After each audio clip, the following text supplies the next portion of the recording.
10th तक तो मैं यहाँ नहीं पढ़ी, 10th तक मैं सेंट थॉमस पढ़ी थी। फिर अचानक इसके बाद कोई प्रॉब्लम हो गई, अलीगढ़ में जाना मुझे, लेकिन आर्ट साइड से मुझे पढ़ना था, लेकिन तो बात नहीं वहाँ नहीं पढ़ना है। अगर इतना अच्छा क्लास लगाया, इतना अच्छा स्कूल में पढ़ाया, क्या करो आर्ट साइड पे यहाँ यहीं से पढ़ो। तो फिर मैंने बहुत सोचा कि ठीक है चलो इतना पैसा लगा है, इतना बड़ा अच्छी स्कूल में तो साइंस से पढ़ूँ। तो वहीं पे आई, मैंने एडमिशन लिया।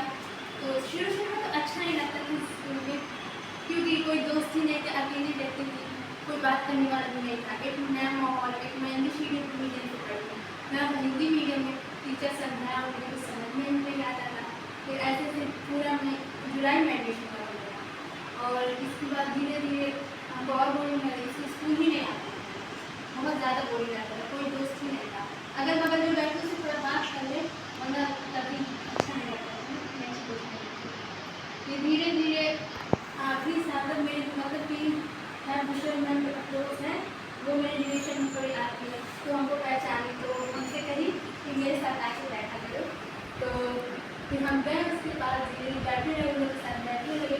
तो हम लोग का एक गैंग बनता है, वीडियो गैंग, तो हम वहीं पर बैठे, तो हमको अच्छा लगने लगा। तो उसके बाद इलेवन के बाद तो इसी में पूरा एग्ज़ाम भी आ गया, मैंने एग्ज़ाम दे दिए। फिर ट्वेल्थ में सोचा मैं रोज़ स्कूल जाऊँ, फिर सब दोस्त थी, तो अच्छा लगने लगा धीरे धीरे। तो मैं ट्वेल्थ में मैंने पढ़ना शुरू, ट्वेल्थ में न रेगुलर थी, मैं एक दिन भी ऐसे नहीं थी, मुझे ड्रग पसंद नहीं था। चाहे अगर एक सौ दिन बुखा जाए, चाहे मैं बेहोश ही होती है, उसको स्कूल आती ही थी, क्योंकि मुझे घर में नहीं अच्छा लगने लगा। स्कूल जाती थी, मस्ती करती थी, पढ़ती भी थी, ऐसा लगता है। उसके बाद मेरा अप्रैल आ गया, अपने से पढ़ती थी, और जो टीचर पढ़ाते हैं वो उसी से पढ़ती थी। फिर लेकिन धीरे धीरे टाइम भी, तो मेरे पास टाइम नहीं था कि कोर्स कंप्लीट कर ले, डबल बुक की हैवी हो गया। मैं क्या करती, तो मैंने मैम से कहा, मैम से पढ़ाने के लिए, तो मैम ने पढ़ाने और सर से मैंने सुबह आके रोज